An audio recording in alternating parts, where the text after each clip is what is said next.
ನಮಗೂ ಬಿಜೆಪಿಯವ್ರಿಗೂ 5% ವ್ಯತ್ಯಾಸ. ಅವರು 38% ಇದ್ರೆ ನಾವು 43% ವೋಟ್ ತಗೊಂಡಿದ್ದೀವಿ. ಜನರ ಆಶೀರ್ವಾದದಿಂದ ನಾವು ಬಂದು ಈ ಕಡೆ ಕೂತಿರೋದು. ಇದನ್ನ ನೀವು ಮರೆತುಬಿಟ್ರೆ ಹೆಂಗೆ? ಅದರಿಂದ ಜನರ ಆಶೀರ್ವಾದ ಯಾವಾಗಲೂ ಕೂಡ ಸಿಕ್ಕಿಲ್ಲ. ಆಪರೇಷನ್ ಕಮಲ ಆಪರೇಷನ್ ಕಮಲದ ಮೂಲಕ ನೀವು ಬಂದಿರತಕ್ಕಂಥದ್ದು. ಮಾನ್ಯ ಅಧ್ಯಕ್ಷರೇ, ನಾನು ರಾಜಕೀಯವಾಗಿ ಹೆಚ್ಚು ಮಾತಾಡಕ್ಕೆ ಹೋಗಲ್ಲ. ಯಾಕಂತಂದ್ರೆ ರಾಜ್ಯಪಾಲರು ಸತ್ಯ ಹೇಳಿದ್ದಾರೆ. ಆರ್ ಅಶೋಕ್ ಅವರು ರಾಜ್ಯಪಾಲರ ಭಾಷಣದ ಮೇಲೆ ಅವರು ಅಲ್ಲಿ ರಾಜ್ಯಪಾಲರು ಹೇಳಿರ್ತಕ್ಕಂಥ ಅನೇಕ ವಿಚಾರಗಳು ಬಿಟ್ಟು ಲಾ ಅಂಡ್ ಆರ್ಡರ್ ಕಾನೂನು ಸುವ್ಯವಸ್ಥೆ ಬಗ್ಗೆ ಹೆಚ್ಚು ಮಾತಾಡಿದ್ದಾರೆ. ಈಗಾಗಲೇ ಉತ್ತರ ಕೊಟ್ಟಿದ್ದೀರಲ್ಲ ನೀವು. ಕೊಡ್ತಾರೆ. ಅದಕ್ಕೆ ಸಮಂಜಸವಾದಂಥ befitting reply mister G Parameshwar will give befitting reply. ಅವ್ರು ಏನೇನು ಹೇಳಿದ್ದಾರೆ ಅವೆಲ್ಲಕ್ಕೂ ಉತ್ತರ ಕೊಡಿ. ಕಾನೂನಿನ ಸುವ್ಯವಸ್ಥೆ ಬಗ್ಗೆ, ಈಗ ಕಾನೂನು ಸುವ್ಯವಸ್ಥೆ ಚೆನ್ನಾಗಿರೋದು ಇಲ್ಲೇನೆ ಕರ್ನಾಟಕದಲ್ಲಿ. ಈಗಾಗಲೇ 77,000 ಕೋಟಿ ಇನ್ವೆಸ್ಟ್ಮೆಂಟ್ ಬಂದಿರೋದು. 77,000 ಕೋಟಿ. ಇವತ್ತಿಗೆ 9 ತಿಂಗಳು ನಾವು ಅಧಿಕಾರಕ್ಕೆ ಬಂದು. ಯಾಕಂತಂದ್ರೆ ಇನ್ವೆಸ್ಟ್ಮೆಂಟ್ಗೂ ಕಾನೂನಿನ ಸುವ್ಯವಸ್ಥೆಗೂ ಸಂಬಂಧ ಇದೆ. ಕಾನೂನಿನ ಸುವ್ಯವಸ್ಥೆ ಯಾವ ರಾಜ್ಯದಲ್ಲಿ ಚೆನ್ನಾಗಿರ್ತದೆ ಅಲ್ಲಿ ಇನ್ವೆಸ್ಟ್ಮೆಂಟ್ ಜಾಸ್ತಿ ಬರ್ತದೆ. ಅದು ನಾನು ಮಾತಾಡಿದ್ದೀನಿ. ನಾನು ಉತ್ತರ ಪ್ರದೇಶ ಬಗ್ಗೆ ಹೇಳ್ತಾ ಇದ್ರಿ. 10 ಲಕ್ಷ ಕೋಟಿ ಬಂದಿದೆ, MOU ಆಗಿದ್ದಾರೆ. ಮಹಾರಾಷ್ಟ್ರಕ್ಕೆ ನಮ್ಗಿಂತ ಜಾಸ್ತಿ ಬಂದಿದೆ. ತಮಿಳ್ನಾಡು ನೋಡಿ, ನೀವು ಒಬ್ಬರನ್ನೇ ಬೆನ್ ತಟ್ಕಂತೀರ, ಅದೇ ಸಮಸ್ಯೆ ಆಗೋದು. ಸಿದ್ದರಾಮಯ್ಯನವರು ಏನು ನೋಡಲ್ಲ, ತಾವೇ ಬೆನ್ ತಟ್ಕಂತೀರ. ಹೇಳಿ ಹೇಳಿ. ನಾನು ನಮ್ಮ ರಾಜ್ಯದ ಹೇಳ್ತೀನಿ, ತಮಿಳ್ನಾಡಿನದು ಹೇಳಕ್ಕಲ್ಲ. ಇದು ಕರ್ನಾಟಕದ ವಿಧಾನಸಭೆ, ಕರ್ನಾಟಕದ ಸರ್ಕಾರದ ಬಗ್ಗೆ ರಾಜ್ಯಪಾಲರು ಭಾಷಣ ಮಾಡಿರೋದು. ತಮಿಳುನಾಡು ಸರ್ಕಾರದ ಬಗ್ಗೆ ಎಲ್ಲ ಮಾತಾಡಿರೋದು, ಉತ್ತರ ಪ್ರದೇಶ ಸರ್ಕಾರದ ಬಗ್ಗೆ ಎಲ್ಲ ಮಾತಾಡಿರೋದು. ನಾನು ನಮ್ಮ ಸರ್ಕಾರದ ಬಗ್ಗೆ ಮಾತಾಡ್ತಾ ಇದ್ದೀನಿ.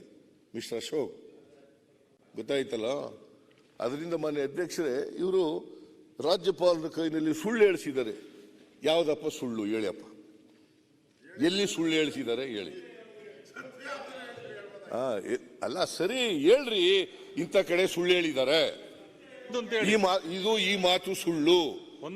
ರಾಜ್ಯಪಾಲರ ಭಾಷಣದಲ್ಲಿ ಈ ಪ್ಯಾರ ಸುಳ್ಳು, ಈ ಪ್ಯಾರ ಸುಳ್ಳ ಸತ್ಯ ಅಲ್ಲ ಅಂತ ಹೇಳಿ. ಎಲ್ಲಿ ಯಾವಾಗ ಯಾವ ಸಂದರ್ಭದಲ್ಲಿ ಸುಳ್ಳು ಹೇಳಿದ್ದಾರೆ? ಅವೇನು ಹೇಳಿದೇನೆ ಸುಳ್ಳು ಹೇಳಿಸಿದ್ದಾರೆ. ಯಾಕ್ರಿ ಸುಳ್ಳು ಹೇಳ್ತೀರಿ ನೀವು? ಯಾಕ್ರಿ ಸುಳ್ಳು ಹೇಳ್ತೀರಿ? ಎಲ್ಲರೂ ಒಂದು ಕಡೆ ಸುಳ್ಳು ಹೇಳ್ಬೇಕಲ್ಲ. ಆಮೇಲೆ ನಮ್ಮ ಇವ್ರು ಬಂದಿಲ್ಲ, ಕುಮಾರಸ್ವಾಮಿ ಅವರು ಬಂದಿಲ್ಲ. ಕುಮಾರಸ್ವಾಮಿ ಅವರು ಹೇಳಿದ್ರು,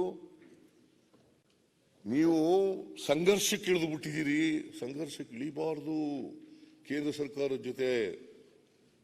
ನೋಡಿ, ನಾನಿದ್ದಾಗ ಚೀಫ್ ಮಿನಿಸ್ಟರ್ ಆಗಿದ್ದಾಗ 2018ರಲ್ಲಿ 150 ದಿನ ಕೇಳಿದೆ, ತಕ್ಷಣ ಕೊಟ್ಬಿಟ್ರು 15 ದಿನದಲ್ಲಿ. ನಿಮಗೆ ಕೊಡಲಿಲ್ಲ.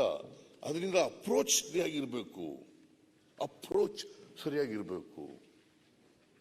ನಾವು ಪತ್ರ ಬರೆದಿದ್ದೀವಿ, ನಾನು ಬರೆದಿದ್ದೀನಿ, ಗ್ರಾಮೀಣಾಭಿವೃದ್ಧಿ ಸಚಿವರು ಬರೆದಿದ್ದಾರೆ, ಕೃಷ್ಣ ಬೈರೇಗೌಡರು ಮಾತಾಡಿದ್ದಾರೆ, ಸ್ವತಃ ನಾನೇ ಭೇಟಿ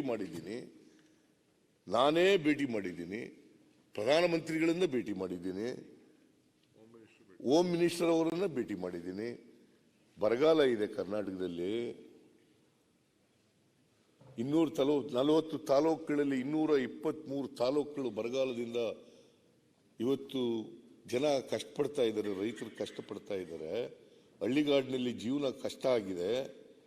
ಇವತ್ತು 100 ದಿನಗಳು ಕೊಡ್ತಿರಲ್ಲ NREGS ನಲ್ಲಿ, 100 ದಿವಸದಲ್ಲಿ ಅದನ್ನ 150 ದಿನ ಮಾಡಿಕೊಡಿ ಅಂತ ಪ್ರಧಾನಮಂತ್ರಿಗಳಿಗೆ ಪತ್ರ ಬರೆದು,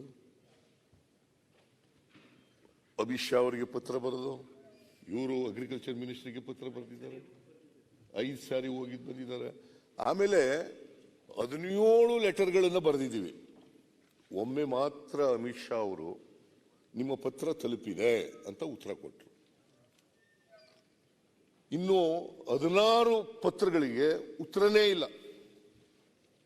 ನೋ ರೆಸ್ಪಾನ್ಸ್ ಅಟ್ ಆಲ್. ಇದನ್ನ ಫೆಡರಲ್ ಸಿಸ್ಟಮ್ ಅಂತ ಕರಿಬೇಕಾ, ಒಕ್ಕೂಟದ ವ್ಯವಸ್ಥೆ ಅಂತ ಕರಿಬೇಕಾ? ಹೇಳಿ ನೋಡೋಣ. ನಾವು ಸಂಘರ್ಷ ಯಾರ ಜೊತೆಲೂ ಮಾಡ್ತಾ ಇಲ್ಲ. ಆದರೆ ನಮಗೆ ನ್ಯಾಯ ಕೊಡಿ ಅಂತ ಕೇಳಿದ್ರೆ ಸಂಘರ್ಷ ಅಂತ ಹೇಳಿದ್ರೆ ಏನ್ ಮಾಡೋದು? ನಮಗೆ ನ್ಯಾಯ ಕೊಡಿ, ಅನ್ಯಾಯ ಆಗಿದೆ ಕರ್ನಾಟಕಕ್ಕೆ, ನ್ಯಾಯ ಒದಗಿಸ್ಕೊಡಿ. ಈಗ 150 ದಿನ ಮಾಡಿ. It's A mandatory. It's A mandatory on the part of the government of India. ಆ ಮ್ಯಾಂಡೇಟರಿ ಇರ್ತಕ್ಕಂಥ ಪದನೇ 150 ದಿನ ಮಾಡಿಕೊಡ್ಬೇಕಲ್ವಾ? ಈಗ ಎಷ್ಟು ದಿನ ಆಯ್ತು ಮಾನ್ಯ ಅಧ್ಯಕ್ಷರೇ?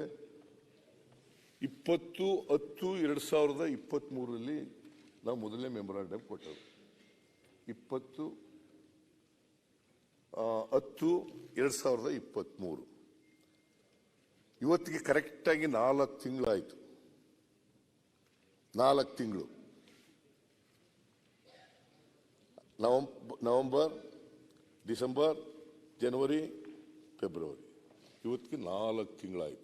ಎರಡನೇ ಮೆಮೊರಾಂಡಮ್ ಕೊಟ್ಟು 16/11/2023 16/11/2023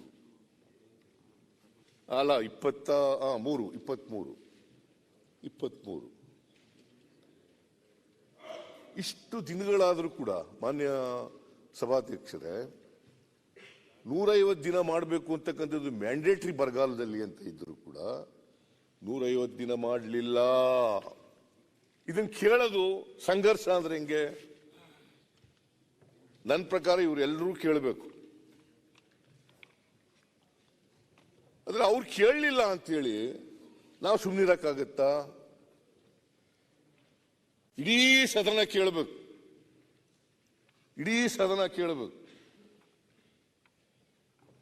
ಆದ್ರೆ ಅವ್ರು ಕೇಳಲಿಲ್ಲ ರಾಜಕೀಯ ಕಾರಣಕ್ಕೋಸ್ಕರ.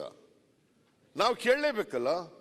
ಅದರ್ವೈಸ್ ಈ ರಾಜ್ಯದ 7 ಕೋಟಿ ಕನ್ನಡಿಗರಿಗೆ ದ್ರೋಹ ಮಾಡೋದಾಗ್ತದೆ.